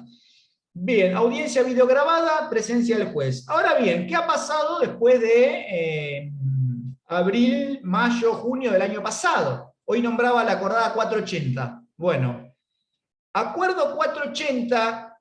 Artículo 7, audiencias remotas. Esta acordada es la que le da la posibilidad a los jueces y juezas de celebrar audiencias remotas. ¿Qué audiencias se preguntarán ustedes? Todas, cualquiera, la que tenga ganas del juez o la jueza. No es obligatorio, no es que de golpe la Corte dijo, bueno, ahora todas las audiencias son remotas, a través de Microsoft Teams o de Zoom, el que más te guste. No, no, no. La 480, artículo 7, reformada, porque no, si encuentran el original no va a ser este. Se reformó el año pasado a la altura de noviembre, me parece. Artículo 20, acordada 480, artículo 20, reformado. Perdón, acordada 480 del 20, artículo 7, reformado. Posibilidad de hacer audiencias remotas. Y ahora, y esto es ahora, o sea, fíjense la actualidad, de la dinámica del devenir de las acordadas. En junio de este año, hace apenas unos meses, la resolución 924 del 21, o sea, 924/21, resolución Suprema Corte 924 del 21, establece el uso prioritario de los medios remotos. O sea, fíjense, la 480 del año pasado dice, bueno, jueces y juezas, si quieren, pueden hacer audiencias total o parcialmente remotas. ¿Qué audiencias? La que vos quieras, de testigo, de perito, preliminar, la que quieras. Y este año en junio sacan esta resolución que le dice a los jueces, miren, usen prioritariamente los medios remotos. O sea, no le está diciendo no la tome presencial. Pero el mensaje fuerte le está diciendo, vamos a tratar de hacerla a través de medios remotos. A tal punto que cuando habla de audiencias de extraña jurisdicción, ¿se acuerdan que yo cuando comenzamos la clase les dije, bueno, si hay una audiencia que hay que tomarle a un testigo que está en otra localidad, se deriva al otro juez del lugar para que tome la audiencia? Bueno, esta acordada, la 924 de junio de este año, dice que si hay que tomar audiencias en otra localidad, se deberá usar prioritariamente medios remotos. O sea que, digamos, encomendar la toma de una audiencia a un juez de otro lado no va más, para traducírselo, digamos, para pasarlo en limpio. Si ustedes están en Bolívar y hay que tomarle audiencia testimonial a alguien que está en La Plata, no va más como se hacía antes. Antes, ¿qué hacían? Le mandaban un oficio a un juez de La Plata y le tomaban declaración en La Plata. Bueno, no. Ahora está acordada, insisto, la 924 del 21 dice, se utilizará prioritariamente los medios remotos. Entonces, si está en otra ciudad, se la toma remoto. Literalmente es el mensaje que se le está transmitiendo a jueces y juezas. Bien, chicas, hasta ahí actos procesales. Insisto, esto fue una teoría general del acto procesal, teoría general que comprende escritos y audiencias, por eso vimos esas dos variantes. En el encuentro que viene vamos a ver notificaciones y vamos a ver los actos procesales del órgano. Yo, bueno, tenía la intención de comentar un poco de nulidad de actos procesales. No sé si, a ver, a esto lo vamos a someter a alguna votación de corte plebiscitario. Si no están cansadas, yo sigo 10 minutos más y explico solo una cosa de nulidades, y si están muy cansadas ya lo leen ustedes y ya cortamos. ¿Qué les parece? Problema, profe. Ay, no te escuché, Jorge. Que yo no tengo ningún problema. No sé las chicas. Bueno. De última, Chicas, si no después lo ven, chicas. A mí me gustaría solamente una cosa decir de nulidades. Hoy, cuando comenzamos, les decía, no es un tema difícil de leer, no van a tener problema en entenderlo del código complementado con el libro. A mí, sinceramente, lo que me gustaría conversar con ustedes es el deslinde conceptual. O sea, limpiarlo de otras instituciones que a ustedes necesariamente se le van a venir a la cabeza en grado de confusión cuando lean nulidades procesales. ¿A qué me refiero con esto? Uno, cuando aborda nulidades procesales, es inevitable que se le venga a la cabeza la teoría de las nulidades del acto jurídico que se vio en Civil 1 o en Privado 1. Y eso, chica, es paquilombo. Porque uno se le empiezan a confundir los elementos del acto voluntario, los vicios de la voluntad, la lesión, el fraude, la simulación, el efecto de las nulidades, nulidad absoluta, nulidad relativa, inexistencia, y sumado a nulidades procesales en un torbellino, digamos, en la cabeza que uno no sabe para dónde disparar. Así que mi idea es hacer ese deslinde y ya después las libero y leen los otros temas por su cuenta. Entonces, vamos a ese punto. Cuando hablamos de nulidades de actos procesales, vamos a circunscribirnos al proceso, aunque suene redundante. Nulidad de actos jurídicos lo dejamos de lado, lo agarramos en un cajón y lo archivamos. Vamos a circunscribirnos a los actos que se desenvuelven dentro del proceso. Ustedes dirán, bueno, pero no dijo que actos procesales es una variante del acto jurídico. Sí, sí lo es. Y de hecho, los vicios del acto jurídico pueden ser vicios del acto procesal. A ver, si a mí me ponen un fierro para que firme una demanda, claramente ahí tengo dolo. Y es un acto jurídico viciado. Pero ¿por qué yo le digo que eso momentáneamente lo archiven? No porque no sea aplicable a esto, sino porque acá estamos hablando de cómo vamos a articular la nulidad de un acto procesal, que es específico. Se lo sigo aclarando. Si yo quiero sostener la nulidad de un acto jurídico, cualquiera sea, un contrato, iba a decir donación, pero la donación es un contrato, un testamento. Está bien, yo eso lo puedo hacer y lo hago mediante acciones autónomas. ¿Qué quiero decir? Yo voy a iniciar una demanda de nulidad del acto jurídico, escritura de compraventa. No sé, compraventa, mejor dicho. Nulidad del acto jurídico, testamento. O sea, son pretensiones autónomas cuando yo tildo de nulidad un acto jurídico, no procesal, es jurídico. Todavía ni empezamos. Lo mismo si yo me quiero defender con la nulidad. Puede ser que a mí me digan, mirá, Guille, me tenés que cumplir este contrato. Y yo en la contestación de demanda incluyo como defensa la excepción de nulidad de ese contrato. Digo, no, mirá, pero ¿qué te voy a cumplir ese contrato si a mí yo estaba encadenado, me hicieron firmar con la boca mientras dos tipos me estaban esperando con una masa? Hay dolo ahí, no. Le falta uno de los elementos del acto jurídico, que es la voluntariedad. Bueno, ahí yo estaría oponiendo como una defensa la nulidad de un acto jurídico. Bueno, esto nada que ver, chicas, nada que ver. Acá estamos hablando de nulidades, o sea, de vicios en un acto procesal que se van apareciendo en el desenvolvimiento del procedimiento. O sea, fíjense que la nulidad de actos jurídicos da lugar a procesos judiciales. Acá nada que ver, chicas. Si bien hay una relación de género-especie, estamos hablando de vicios en actos que se producen durante el desenvolvimiento de un proceso. Así que ese sería la primera, digamos, el primer deslinde conceptual que debieran hacer. Son dos cosas diferentes. Relacionadas, sí, pero diferentes. Otra cosa que no hay que confundir es la nulidad con la inexistencia. En procesal también hay inexistencia de actos.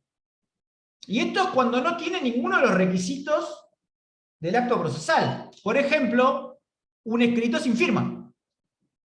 Si yo presento un escrito sin la firma de la parte, ese acto es inexistente. Porque como decíamos hoy, el autor del escrito, de la persona que litiga por su propio derecho y con patrocinio letrado, la autora es el cliente, no el abogado. Entonces, si la persona que encabeza el escrito después no aparece firmando al pie, ese es un escrito inexistente. No existe como acto procesal. Que es distinto a decir que es nulo.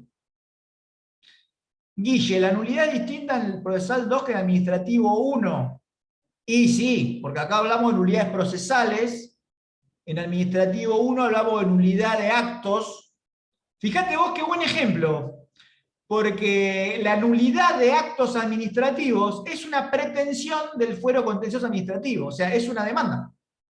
Si yo digo, me echaron del trabajo luego de un procedimiento disciplinario hecho en contravención a las normas de la defensa en juicio, mi demanda judicial va a ser una pretensión anulatoria de actos. Muy buena la pregunta, que es completamente distinto a nulidades procesales. Nada que ver. Nada que ver. Uno es una demanda, una acción autónoma, y acá estamos hablando de nulidades que se van dando en el desenvolvimiento del proceso. Con esto ya estarán viendo que los actos, digamos, ¿qué es entonces lo susceptible de nulidad? Presentaciones de partes, dictámenes periciales, notificaciones. O sea, yo la nulidad procesal la voy a predicar de este tipo de actos. Escritos, diligencias, informes periciales hechos en contravención a las normas que marcan cómo se deben hacer, notificaciones, nulidades de subastas, nulidades en la publicación de edictos mal publicados, o sea, va por ahí. Pretende tildar de ineficaz a ciertos actos que se han desarrollado irregularmente, para decirlo de algún modo que se entienda. Ahí va el tema nulidades procesales. Entonces seguimos con el deslinde. Nulidad procesal e inexistencia también son cosas distintas. Si yo tengo una sentencia que le falta la firma del juez, o que está firmada por el secretario, porque el ejemplo es demasiado burdo, ¿no? Pero alguna vez pasó esto. Hace algunos años en la justicia federal estaban subrogando los secretarios, lo cual era una aberración, una locura galopante. Una locura, pero no, de dimensiones colosales. Parece increíble que en pleno siglo XXI hubiera pasado esto. Bueno, hace un poco menos de una década se usó, hasta que alguien se dio cuenta y lo sacaron, secretarios subrogando juzgados federales. Entonces, la sentencia de estos muchachos y muchachas eran nulas de nulidad absoluta, todas, de la primera a la última. ¿Por qué? Porque son sentencias que no firmó un juez. Entonces no es, ¿cómo se va a olvidar de firmar? No, bueno, por ahí el ejemplo es medio burdo. Pero esto pasó. Sobre todo por un lío que se armó acá en La Plata, había uno que era bastante famoso que enseguida salió a subrogar, y todas esas sentencias, todas nulas de nulidad absoluta por inexistencia. O sea, perdón, porque ahí incurrí yo en confusión también, no fue a propósito. Repito, esas sentencias que firmaron eventualmente secretarios y secretarias judiciales subrogando jueces son todas inexistentes. No son sentencias. Porque el requisito de la sentencia es que la firme un juez o jueza. Podría ser nula si porta algún vicio de la voluntad.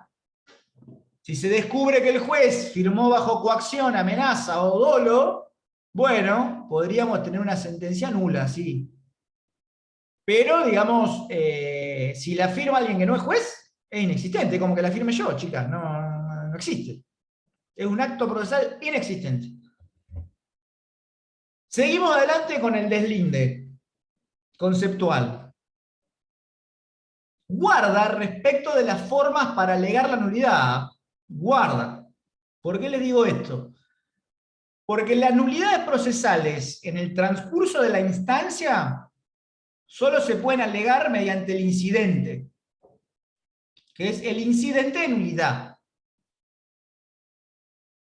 Repito, si hay nulidades procesales dentro del curso de la instancia, o sea, desde que empieza, desde la demanda hasta la sentencia definitiva, todas esas nulidades se articulan mediante un incidente, el incidente de nulidad, que sigue la regla de los incidentes, que ya vamos a ver lo que son. ¿Por qué hice esa distinción del curso de la instancia? Porque si la nulidad es de una sentencia, guarda, chicas, porque en nuestro sistema el recurso de nulidad no existe en forma autónoma. Está comprendido, o sea, abrazado por la apelación. Y esto lo dice expresamente el artículo 253, que dice algo así como que el recurso de nulidad se haya comprendido dentro de la apelación. O sea que, si yo me agravio porque digo que una sentencia es nula, porque yo lo vi al juez que estaba firmando la sentencia porque había dos muñecos apretándolo, eso yo se lo plantearía a la Cámara a través del recurso de apelación. O sea, no hay un recurso de nulidad autónomo. La nulidad de sentencias está comprendida en el recurso de apelación. Lo dice expresamente el 253. Si yo me refiriera a una sentencia de cámara, otro guarda con un signo de interrogación, de exclamación, porque el recurso extraordinario de nulidad solo está previsto para los casos puntuales que prevé la Constitución. Y esos son los artículos 168 y 171 de la Constitución bonaerense. Solamente para eso, o sea, el recurso de nulidad en grado extraordinario digamos que tiene elementos que son taxativos, casos taxativos. O sea que no habría vicio de procedimiento que yo pudiera invocar para tildarla de nula. No, no, no. Son solo los 4 que dice la Constitución. Que se lo digo yo ya acá ahora. Ausencia de voto individual. Ustedes saben que la sentencia definitiva de Cámara se construye a partir de votos individuales. Ausencia de mayoría. O sea, esos 2 votos tienen que ser mayoritarios. ¿Qué quiero decir? Tienen que ser por los mismos fundamentos. No puede ser que uno te diga que vos ganaste el juicio por prescripción y otro que diga que lo ganaste porque tenías razón, porque ahí no hay mayoría de fundamento. Entonces tiene que haber mayoría de fundamento. Si no hay mayoría de fundamento, desempata el presidente o presidenta de Cámara. Entonces, voto individual, mayoría de fundamentos. Y después tenemos ¿cómo se llama? Ausencia de voto individual, mayoría de fundamentos. Omisión de cuestiones esenciales. Si a vos venís planteando una cuestión como esencial, ¿no te la tratan? La sentencia es, en principio, viciada de nulidad. Bueno, esos son los casos del 168 y 171. Nada más que esos. Y listo, o sea, son números clausus, no hay más que esos. ¿Qué más? La excepción de nulidad. Cuando es sobre actos jurídicos ya la vimos. Ahora podría ser que yo la plantee en un proceso ejecutivo y solo está contemplada para este procedimiento. Artículo 543. Me voy a detener un segundo más en esto. Cuando digo excepción de nulidad, es excepción de nulidad procesal, porque la excepción de nulidad de actos jurídicos ya es la primera que comenté. Es cuando alguien pretende que se cumpla cierto acto jurídico y la otra parte se defiende diciendo con que ese acto jurídico fue nulo. Acá estamos hablando de la excepción procesal de nulidad. Excepción de nulidad procesal. Concretamente es el ejemplo de alguien que le están ejecutando un título en un juicio ejecutivo y dice, no, pero ese título de crédito, la verificación de la firma, ese procedimiento es nulo. Ese sería el ejemplo. Estamos hablando de una excepción de nulidad procesal. Y la única que hay es los 2 casos del artículo 543. Anótenselo, después lo leen. Y finalmente, y esta ya es la última, finalmente, la acción autónoma de nulidad, o como la llama el Código Civil y Comercial, la acción autónoma de revisión de la cosa juzgada, nosotros no la tenemos en el Código, no existe. O en realidad no es que no exista, no está regulada. Acá estamos hablando de la cosa juzgada fraudulenta o írrita. El ejemplo sería, si se descubre que hubo prevaricato o cohecho en el dictado de la sentencia, o algún tipo de tráfico de influencias, y se demuestra, ¿no? Obviamente, esa sentencia, esa cosa juzgada, podría ser analizada a través de un proceso de revisión de la cosa juzgada. Lo mismo si la sentencia es cualquier variante de la sentencia fraudulenta, o írrita, como le llaman. Írrita es cuando lo írrito es lo manifiestamente injusto, y acá estamos hablando de cuando la contraparte escondió documentación que después sale a la luz, cuando hubo documentos o pruebas que por fuerza mayor no estaban y después aparecen, o bien en algún procedimiento fueron declarados falsos. Entonces se dice que ese tipo de sentencias, como agravian el mandato preambular de afianzar la justicia, podrían ser revisadas. No la busquen en el Código Procesal porque no la van a encontrar. Esto es toda una construcción jurisprudencial que debe hacerse porque no está reglamentada, y la Corte Interamericana ya habló de esto. Y ya dijo que ese tipo de sentencias se tienen que revisar. No me voy a meter ahora en cómo se hace esto, si se hace de manera horizontal respecto, se hace por otro juez horizontalmente, o si se presenta en el mismo juzgado. Después, eso lo analizan ustedes, chicas.